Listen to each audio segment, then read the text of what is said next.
Hello दोस्तों, आज के जो वीडियो में हम डिस्कस करने वाले हैं फाइनेंशियल मैनेजमेंट 1 के बारे में। आज हम डिटेल में डिस्कस करेंगे उनके चैप्टर्स, उनके सिलेबस, क्या पढ़ने पड़ते हैं आपको एक फाइनेंशियल मैनेजमेंट 1 में। उसके बाद आपको डिस्कस करेंगे दोस्तों हम पेपर पैटर्न क्या होगा फाइनेंशियल मैनेजमेंट 1 का। तो दोस्तों फर्स्ट ईयर ऑफ बैफ जो फर्स्ट सेमेस्टर है उनकी वीडियो की सीरीज़ चालू हो चुकी है। अभी तक आपने मेरे फाइनेंशियल अकाउंटिंग और कॉस्ट अकाउंटिंग की वीडियो नहीं देखा है तो आप देख लीजिए वीडियो। आपको इस वीडियो की लिंक डिस्क्रिप्शन में मिलेगी, मतलब इस वीडियो की डिस्क्रिप्शन में आपको लिंक मिलेगी और मैं आई बटन भी ऐड कर दूंगा दोस्तों, ठीक है। अब हम बात करते हैं दोस्तों फाइनेंशियल मैनेजमेंट 1 की चैप्टर्स क्या होंगे। चैप्टर स्टार्ट करने से पहले दोस्तों आप मेरे चैनल पर नए हो तो चैनल को सब्सक्राइब कर लीजिए और बेल आइकन बटन को प्रेस कर लीजिए, जिससे कि आने वाली वीडियो ऐसी ही रहने वाली है दोस्तों, ठीक है। बात करते हैं फाइनेंशियल मैनेजमेंट 1 में। तो फाइनेंशियल मैनेजमेंट 1 की बात करते हैं तो चैप्टर्स पहले देख लेते हैं हम चैप्टर्स कितने हैं दोस्तों, ठीक है। जब चैप्टर्स की बात करेंगे दोस्तों तो सबसे पहले जब चैप्टर आपका आता है इंट्रोडक्शन टू फाइनेंशियल मैनेजमेंट। अब देखिए एक चीज़ बता देता हूँ, डिफ़िकल्ट नहीं है। देखिए कोई हमेशा कोई कमेंट करता है कि डिफ़िकल्ट है क्या नहीं, तो देखिए आपका ये इनिशियली स्टेज है क्योंकि आप अभी 12 पास किए हो, आप फर्स्ट ईयर जा रहे हो, थोड़ा डिफ़िकल्ट लेवल होगा at the end first time आपका इनिशियल स्टेज में, तो आपको थोड़ा डिफिकल्ट होगा। बट जैसे जैसे आप अपनी पढ़ाई रेगुलर बेस पे करोगे तो आपको डिफ़िकल्ट नहीं पड़ेगा।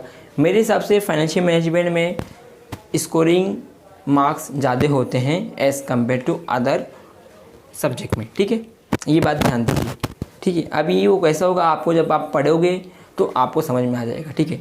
जिससे कि मैंने बताया कि इंट्रोडक्शन ऑफ फाइनेंशियल मैनेजमेंट आपको सबसे पहले पढ़ा जाएगा कि फाइनेंशियल मैनेजमेंट का इंट्रोडक्शन क्या होता है, मीनिंग, ऑब्जेक्टिव, स्कोप्स क्या होता है, वो सब बताया जाएगा। Concept of valuation, leverage, types of financing, cost of capital. तो आपको यही 5 चैप्टर्स पूरे सेमेस्टर 1 में रहेंगे फाइनेंशियल मैनेजमेंट 1 में, ठीक है। आपको इस पर ही अच्छा खासा ध्यान देना है, अच्छा खासा टाइम देके आपको पढ़ाई करना है। अब हम बात करते हैं दोस्तों एक एक चैप्टर्स के सिलेबस क्या रहेंगे, ठीक है। तो चैप्टर देखते हैं। तो चैप्टर्स की बात करें दोस्तों तो ये आया, ठीक है। तो सबसे पहले नंबर 1 चैप्टर जो आपका आता है, जैसे कि मैंने कहा इंट्रोडक्शन टू फाइनेंशियल मैनेजमेंट, तो उसमें आपको इंट्रोडक्शन क्या होगा, meaning, importance, objective, scope, profit versus value maximisation. तो आपको ये सब पूरा इन्फॉर्मेशन दिया जाएगा कि फाइनेंशियल मैनेजमेंट क्या होता है, उसके इंपॉर्टेंस क्या है, उनके ऑब्जेक्टिव क्या है, उनके स्कोप क्या है और प्रॉफिट वर्सेस वैल्यू मैक्सिमाइजेशन क्या होता है। तो ये सब आपको पढ़ाया जाएगा फर्स्ट चैप्टर में, ठीक है। अब आगे बढ़ते दोस्तों सेकेंड चैप्टर में। सेकेंड चैप्टर की जब हम बात करें दोस्तों तो अभी कॉन्सेप्ट ऑफ वैल्यूएशन, जैसे कि मैंने आपको कहा कॉन्सेप्ट ऑफ वैल्यूएशन क्या होता है। अब हम बात करते हैं कॉन्सेप्ट वैल्यूएशन में आपको क्या समझाएगा, time value of money, present value, rate of return क्या होता है, इंटरनल रेट ऑफ रिटर्न क्या होता है, bond returns, return from stock, annuity, techniques for discounting, techniques for compounding. मतलब कि आपने कभी सुना रहेगा दोस्तों कि ऐसा कोई कहा रहेगा कि आज की वैल्यू 20 रुपये है तो 10 साल बाद इसकी वैल्यू क्या होगी। तो ये चीज़ आपको यहाँ पे सीखने मिलता है। फाइनेंशियल मैनेजमेंट मतलब यही आपको सिखाते हैं कि आज की वैल्यू इतना है तो 10 साल के बाद क्या होगा। तो जो लिखा है प्रेजेंट वैल्यू तो वो आपको बता जाएगा। Returns of rate of return बता जाएगा, बॉन्ड रिटर्न क्या होता है, एन्युटी क्या होता है, पूरा आपको सिखाया जाएगा डिटेल में फर्स्ट ईयर ऑफ बैफ के फाइनेंशियल मैनेजमेंट 1 में। तो पूरा आपको कॉन्सेप्ट को कॉन्सेंट्रेट करके रखना है, पढ़ाई करना है, डेडिकेशन से अपनी स्टडी करना है, ठीक है। स्टार्ट मैं तो कहता हूँ आपको स्टार्टिंग से ही आपकी स्टडी करना है आपको, ठीक है। ये रहा आपका सेकेंड चैप्टर। हम अब आते हैं थर्ड चैप्टर पे दोस्तों। थर्ड चैप्टर की जब बात करते हैं तो लीवरेज का नाम आपने सुना नहीं रहेगा तो आपके लिए फर्स्ट टाइम है। तो लीवरेज क्या है, देखिए आपको पहले सबसे पहले आपको इंट्रोडक्शन पढ़ाया जाएगा। लीवरेज क्या होता है, EBIT, EPS जो होता है earning, profit before tax, earning per share, ये सब पढ़ाया जाएगा आपको। टाइप्स ऑफ लीवरेज, 3 टाइप के लीवरेज आपको पढ़ाया जाएगा, ऑपरेटिंग लीवरेज, फाइनेंशियल लीवरेज और कंपोजिट लीवरेज। उस लीवरेज में डिस्ट्रीब्यूशन कभी भी पूछा जाता है बोर्ड एग्जाम में क्या होता है, और इंक्लूडिंग प्रैक्टिकल सम आपको आएंगे बोर्ड आपके एग्ज़ाम में, ठीक है दोस्तों। ये आपको ध्यान देना है थर्ड चैप्टर में, ठीक है। अब फोर्थ चैप्टर पे आप दोस्तों बढ़ते हैं हम लोग। फोर्थ चैप्टर की जब बात करते हैं दोस्तों तो टाइप्स ऑफ फाइनेंसिंग क्या होता है, इसके इंट्रोडक्शन क्या होता है। जैसे कि आप अभी 12 स्टूडेंट थे, 12 SP सेक्रेटरी प्रैक्टिस आपने लिया था तो आपको पता होगा long term, medium term, short term fund क्या होते हैं। जो मैथ्स स्टूडेंट है इनको थोड़ा डिफ़िकल्टी पड़ती है ये सब समझने में। बट थोड़ा टाइम होने के बाद उनको भी समझ में आ जाता है। ठीक है दोस्तों, तो ये लॉन्ग टर्म क्या होता है फाइनेंस, शॉर्ट टर्म फाइनेंस का होता है, उनको पता होता है एसपी स्टूडेंट को। ठीक है, फिफ्थ पे आते हैं हम लोग दोस्तों। तो फिफ्थ चैप्टर की जब बात करते हैं तो कॉस्ट ऑफ कैपिटल क्या होता है उसको बाद में बताया जाएगा। इन डेफिनेशन इंपॉर्टेंस क्या है कॉस्ट ऑफ कैपिटल के, measurement of cost of capital कैसे करते हैं, मतलब कि कैसे मेज़र किया जाता है, WACC क्या होता है, इसके बारे में आपको पूरा पढ़ाया जाएगा। तो पूरा आपको अच्छे से पढ़ाई करना है फुल डेडिकेशन से। मैं वही बार बार आपको रिपीट कर रहा हूँ कि आप यहाँ पे मिस आउट होते हो तो आपका मार्क्स कम होगा, क्योंकि देखिए मैंने ऑलरेडी कह चुका हूँ फाइनेंशियल मैनेजमेंट कैसा है, कम चीज़ में ज़्यादा चीज़ मुनाफा, मतलब कम इन्वेस्ट करते हो तो आपको ज़्यादा कुछ पैसा मिलता है, ऐसा बोल सकते हो। तो आपको यहाँ पे सम्स कम है बट प्रॉफिट ज़्यादा है, मतलब मार्क्स ज़्यादा है, मतलब करना कम है, जब मार्क्स की बात करें तो मार्क्स ज़्यादा आएगा। तो फाइनेंशियल मैनेजमेंट में ये एडवांटेज आपको रहता है दोस्तों। ठीक है, हालांकि 5 चैप्टर्स हमने डिस्कस कर लिया है, कौन से उनके सिलेबस भी देख लिया। अब हम बात करते हैं दोस्तों पेपर पैटर्न क्या होगा फाइनेंशियल मैनेजमेंट का। ठीक है, तो दोस्तों फाइनेंशियल मैनेजमेंट की पेपर पैटर्न की बात करते हैं हम लोग, तो 3-4 चीज़ पे ध्यान दीजिए आप लोग। 3-4 चीज़ क्या ध्यान दीजिए, 75 मार्क के आपके एग्जाम रहते हैं। क्वेश्चन नंबर ऑफ सेट कितने 5 क्वेश्चन रहेते हैं। ड्यूरेशन कितनी रहेगी 2.5, मतलब 2.5 घंटे का ड्यूरेशन होता है, 2.5 आवर्स। उसके बाद all question are compulsory carry 15 marks each. ठीक है, ये चीज़ पे आपको ध्यान देना है। अब आपके माइंड में ये दोस्तों आ रहा है कि 75 मार्क्स का एग्जाम होगा, किसी का 80 मार्क्स का होता है, किसी का 100 मार्क का सुना था, बट 75 मार्क का तो कुछ डाउट है। देखिए बैफ में क्या होता है 25 मार्क का इंटरनल होता है, मतलब इंटरनल भी डिवाइड होता है 2 पार्ट्स में। 20 मार्क का आपका इंटरनल होगा और 5 मार्क का आपका क्लास पार्टिसिपेंट पे डिपेंड करता है। बाकी 75 मार्क आपका एक्सटर्नल एग्जाम होगा, जो कि आपका सेमेस्टर लास्ट में 5 और 6 मंथ में होता है। ठीक है, क्लियर हो रहा है दोस्तों।